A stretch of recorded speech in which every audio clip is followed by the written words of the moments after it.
Well, Spence was right earlier when he said this wasn't a barometer game. Knicks get boat raced by the Cleveland Cavaliers, as you saw there. The final score 142, 105. Spence, obviously, you were in the building tonight. Even though it doesn't look like it looks like you're like filming a hostage video and there's just like a black screen behind you. Because you forgot your tripod apparently. So it's still the All-Star break for Spence, but not the case for the Cavaliers, who took care of business tonight in a big way. Um, yeah, I mean, Spence, just being there, there's a lot of different things to talk about, some different lineups and rotations that we got a chance to see tonight with Dean Wade back in the lineup. But what was your, I think, first impressions and overall takeaway from the blowout win by the Cavaliers tonight? So there's two things. Evan Mobley definitely set the tone of this game. It was the way he was attacking, whether it was off the dribble, playmaking, in the pocket and making the right reads. I think he had a couple of blocks or a couple of steals there in the first quarter. And then it's like Kenny Atkinson said in his post-game press conference, Donovan Mitchell just had some extra oomph to him tonight. Like one of those things where maybe it did play a little bit into the players' heads, knowing what that series meant to them a couple years ago. And if you watch some of the videos that I was able to get for us here on the ground, they did kind of talk about that, and Donovan in particular about how, you know, getting your ass whipped sometimes leads to good things, and that partially has helped Evan Mobley get to the level that he's gotten to, and Darius Garland get to the level he's got to, and also Donovan Mitchell for locking in an extra bit too. So and Jared Allen as well. So like there is some stuff that actually went into that I did not expect to hear. Kenny Atkinson even brought that up pregame and postgame, that they really wanted to come out and set the tone and kind of show the world, because they are on ESPN and they're going to be on ESPN and national television the next week or so, that this is what they're capable of, and they are very much so a different team and a much more dangerous team, especially on the offensive end, but also just mentally. Sorry, I thought you were going to keep going for a second. No, yeah, I was certainly, I was sort of surprised that they mentioned the series from a couple years ago. Because I think that's more so like a fan thing, right? Where you hold on to something like that and you're like, man, this team, they really got us a couple years ago. But the fact that it sort of still feels like it serves as a source of motivation for them is kind of interesting. And I think part of it too is, and we talked about on the podcast earlier, new coach, number of new players since then. It's a different team. And obviously Evan Mobley's evolved since then. Jared Allen has evolved since then. But it also, it gives you a chance to kind of look back on that series a little bit too and realize that was almost like an important inflection point in the development and path of this team, if you will. Like they can look back at that moment and be like, yeah, like that was us in the early stages, and it allowed us to it showed us kind of how we're going to have to change and we're going to have to get better to get to achieve the goals that we want to achieve, and that's come in different iterations. Whether it's Evan Mobley improving his play, whether it's Donovan Mitchell taking on different leadership roles, whether it's adding guys like Max Strus and obviously most recently DeAndre Hunter. So like that series almost served as an important part of this team's journey to get to a point where they can do something like they did tonight and win 142 to 105 in a game that really the Knicks didn't really put up much of a fight. So yeah, like I don't know if like statement win is the right comment or whatever, but it certainly felt like this was them sort of putting their foot down on and making sure everybody remembers, hey, everything that happened the first half of the season, everything that happened 2 years ago, like that's not us now. Like we are a different beast now. We're a different team, and the roles are reversed here. And I think that's important for this group to kind of feel and experience. Yeah, and other than Jalen Brunson ripping off the first 5-6 points of the game, there really wasn't much after that. And I think I posted it on my Twitter, just the chart and how deep that little red stripe and red graph went as we went along. It really was never – it was just kind of coasting for the Cavs, and they were just kind of pulling everything out of the bag too. Like, Max Strus goes out, gets 8 assists even though he doesn't hit many shots. There was an awesome moment where he had a dunk in the open floor where nobody got back, including the Knicks and the Cavs. Nobody ran with him after Ty Jerome threw an outlet pass to him and he slammed it down with two hands. I thought that we saw a lot of good ATO plays, a lot with Max too, just looking over the top and finding the bigs. Thought that was solid. We had a lot of different varieties of attacks tonight. Like Donovan Mitchell, as I said earlier, a little bit more oomph, as Kenny Atkinson put it, really kind of wanted to go out there and earn his keep. And he did that in the first quarter, set the tone. There were multiple Cavalanches in this game, but none more deadly than the one that closed the first half, in my opinion. And then when the third quarter started, they just kept their foot on the gas. The pedal was to the metal. And that was really what made the separation in this one. And I think they knew they had hold of this game and they did not want to let go of that. And I'm sure you're going to ask about this, but Jared Allen doesn't return. He's got a sore right hand. X-rays were negative, so that's a great sign.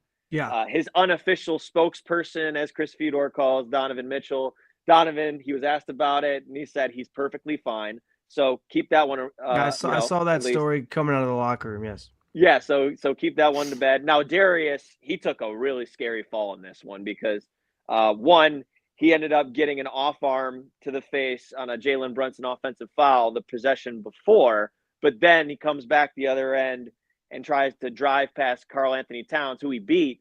Cat got a little bit of an arm and a hand on the back of Darius. And when Darius went down, he went down hard. And it looked like he landed on his face again. There was blood, as Kenny was saying. But DG did not want to come out of the game. So he stuck in there, shot his free throws, got pulled from the game, but refused to go to the bench, stayed at the scorer's table. Yeah, we watched. We saw that kind of playing out on TV. It was interesting. But a little bit, maybe a detail that people might not know, what I've heard is that was more about a sore hip than it was a jaw. So good sign. And he played that third quarter, looked like himself. I know he didn't shoot the ball well that great tonight, but he didn't turn it over. He was setting the table for his teammates, got some rebounds in there too, fighting with some of the trees. So that's a good sign. And so DG and JA, they came out of this okay, I think. And, that's a good thing to evade.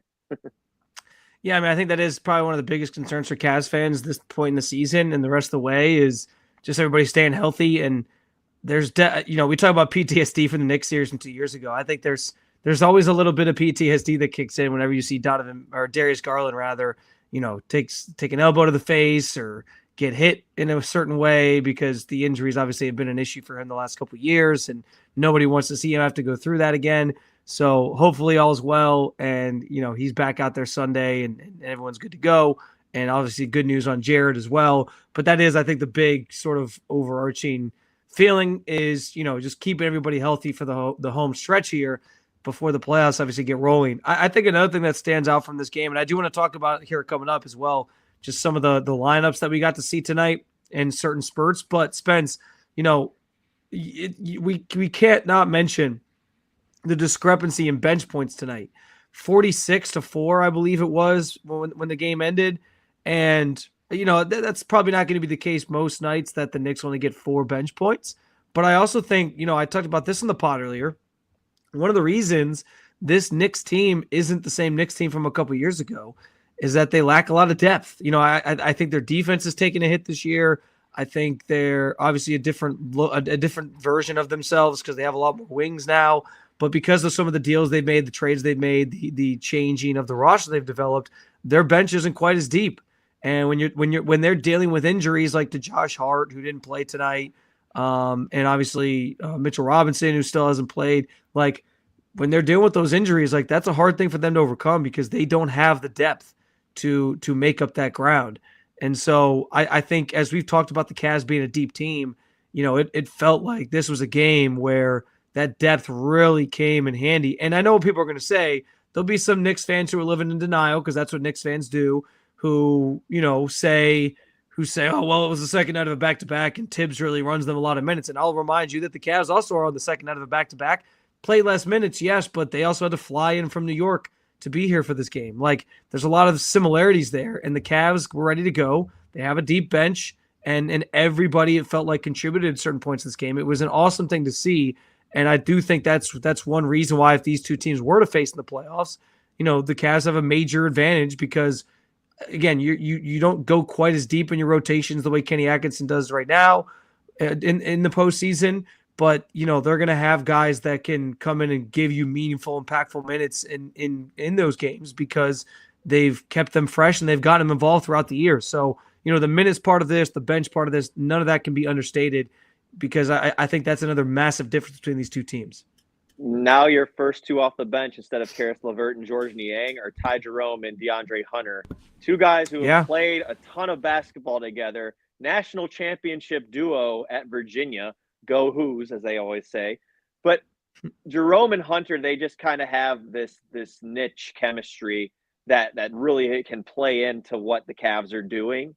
And for me, I mean, we know what Ty Jerome's doing. Like the slow step, he's got the floater going, he's got the three-point shot going, touches the paint, involves his teammates, does it all.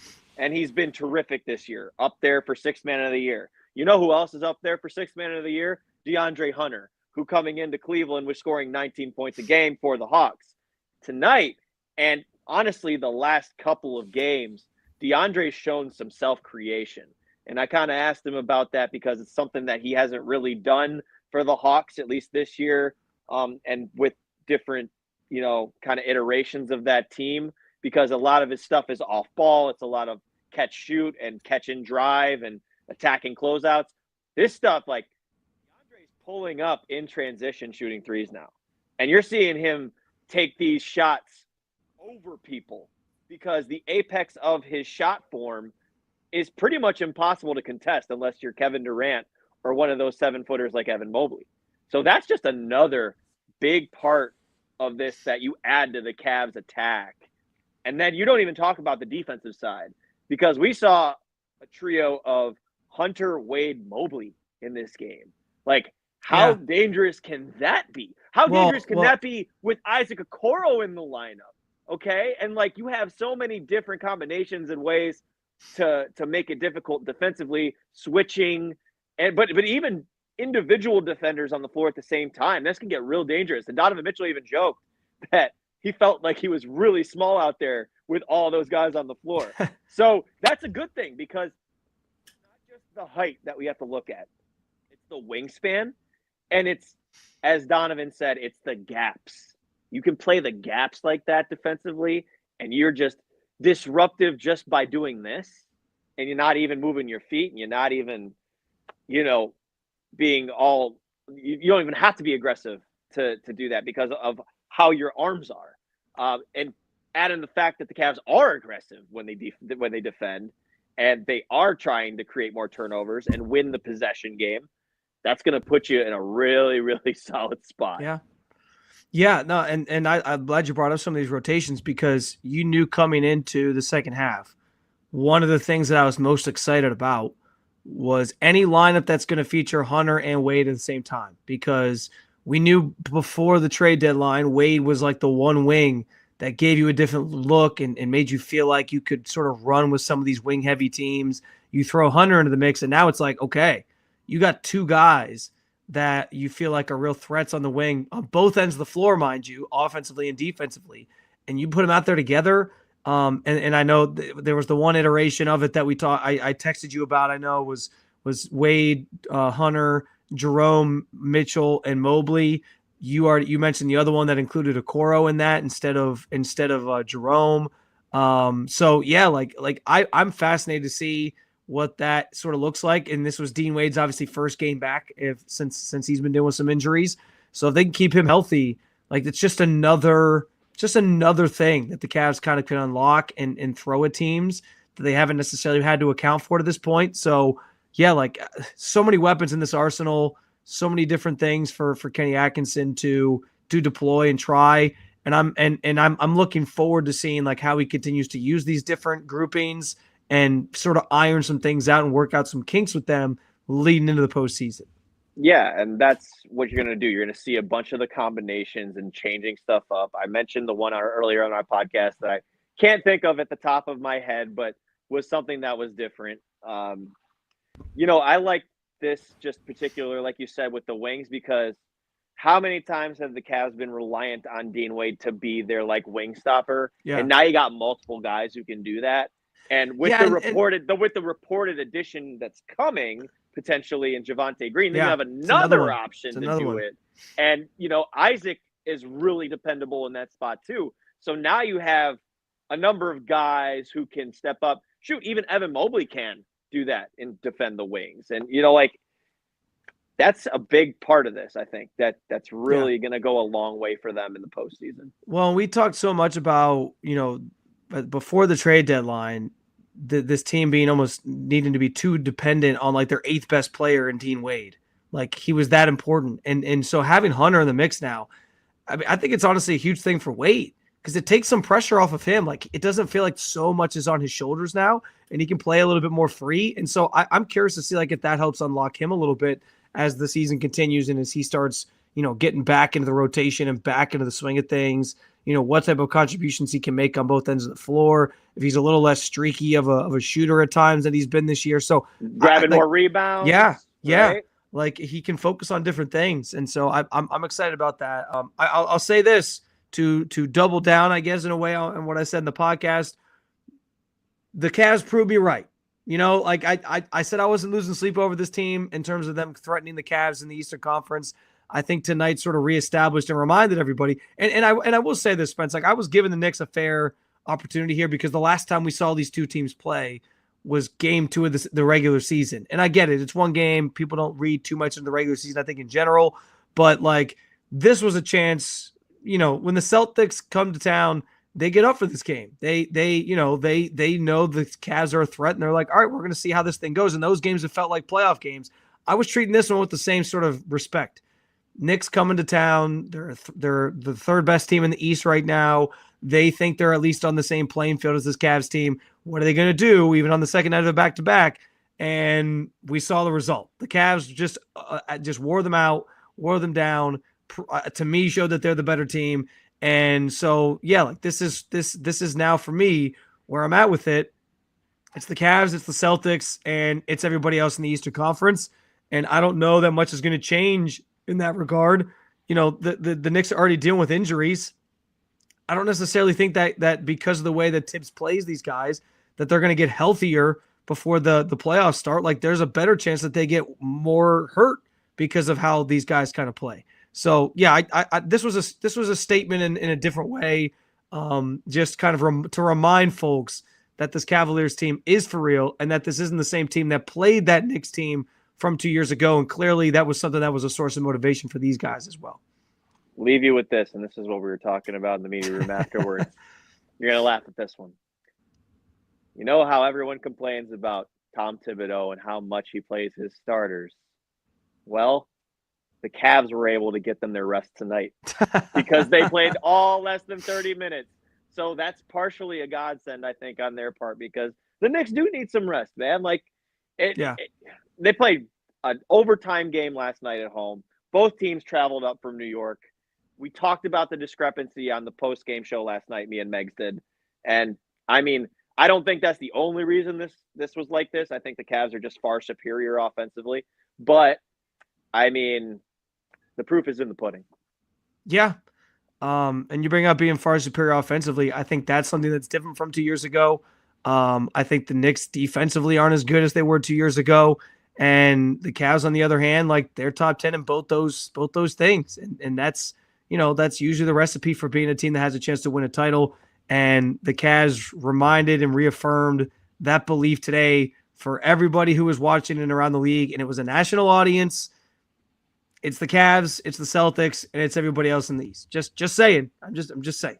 It was an ass kicking. It was an ass kicking for everyone to watch. Hopefully Josh Hart and Mitch Robb are available when they're in New York, a month and a half from now. I want to see that still, but yeah, this was completely domination. And, I know that, OG's got the foot that's bothering him a little bit, but I mean, this is still a Knicks team that's 37-18 coming into this, and you just crushed them with your foot.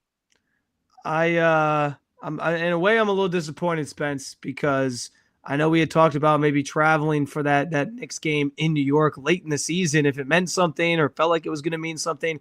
And I think tonight probably canceled those plans officially because I think this kind of told us, it's the Knicks, but we don't really got to worry too much about them. So we'll see. Certified New York hater Spencer German. And with that, we will see you. Nobody enjoys watching New York squirm and New York fans lose more than me. Spencer's right about that. But anyway, guys, be sure to head on over, or if you're already here, to the Cleveland Cavaliers and SI YouTube channel. Spence has all the post-game audio up from Kenny Atkinson, Donovan Mitchell, others from tonight. And we also have our latest podcast episode from Friday that you can check out as well. We'll likely have another one for you early next week, so looking forward to that. And yeah, all kinds of other content over there. And also head on over to the Cleveland Cavaliers on SI website, si.com/NBA/Cavaliers for any written content from tonight's game. I know there's some stuff that's gone up just based off of how the game played out, quotes, different things like that. So we appreciate you following along as always. We'll let you go get some sleep here on a Friday night. For Spencer Davies, I'm Spencer German. We'll talk to you guys again soon, but keep on following along with all things Cleveland Cavaliers, the Cleveland Cavaliers on SI.